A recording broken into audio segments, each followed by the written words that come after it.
Oh, Jacob, you've been covering an unusual investigation into a death at the jail. What's the latest? Well, we had a verdict that came from the inquest in the death of Terrell Thomas, who was the inmate that died of dehydration at the Milwaukee County Jail run by the Sheriff's Office.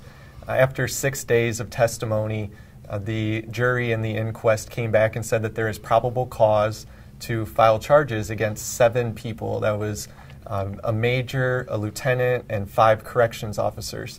This does not necessarily mean that charges will be filed. This is only an advisory verdict, and now it'll be up to District Attorney John Chisholm to decide whether he wants to go forward with charges. And these were different people who had contact with Mr. Thomas during his time in the jail before he passed away. Yeah, they were kind of divvied up into 3 parts. There were people who met with him, met with Terrell Thomas at the beginning and are alleged to be responsible for turning off his water.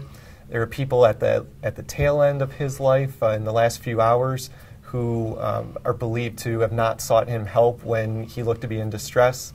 And then there's a major, Nancy Evans, who is believed to have kind of allowed these policies to take place involving water shutoffs.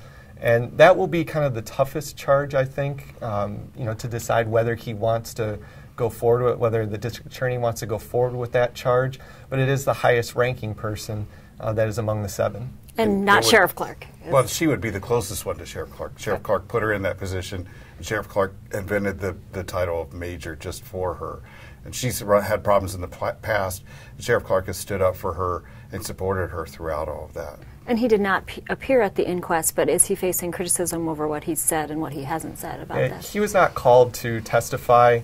I wouldn't expect him to face any charges, although the district attorney would not confirm one way or the other. He has faced criticism because he has not been very out in the public about his response to this. And as far as we know from the county records that we see, nobody's been fired, nobody has been demoted, nobody's been suspended for more than 10 days. He hasn't announced any policy changes. And in fact, his one kind of substantial comment so far was to point out that Terrell Thomas had been alleged to be involved in a violent crime just before his arrest, although his family says it was because of his mental illness. He was bipolar. Exactly. And so, there are people in the community, particularly those that are involved in mental health issues, that have spoken out and said that we need more transparency from the sheriff.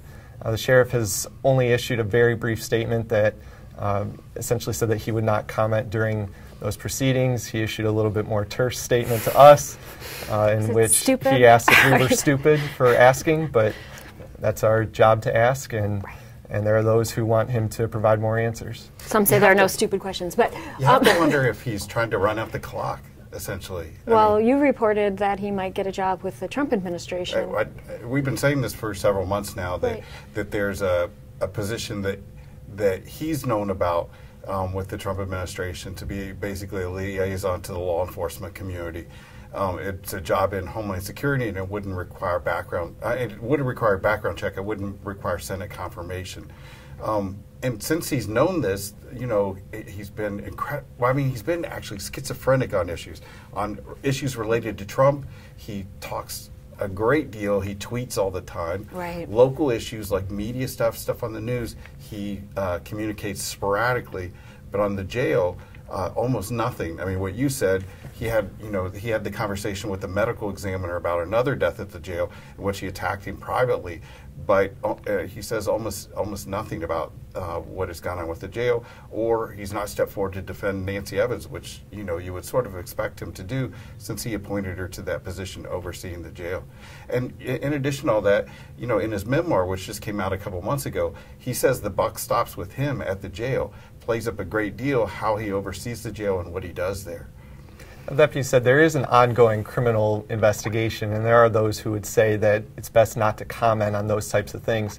But that being said, most police officers in his position, they do speak publicly about events that have occurred, and there's not really a reason for him to not address at least some of these things.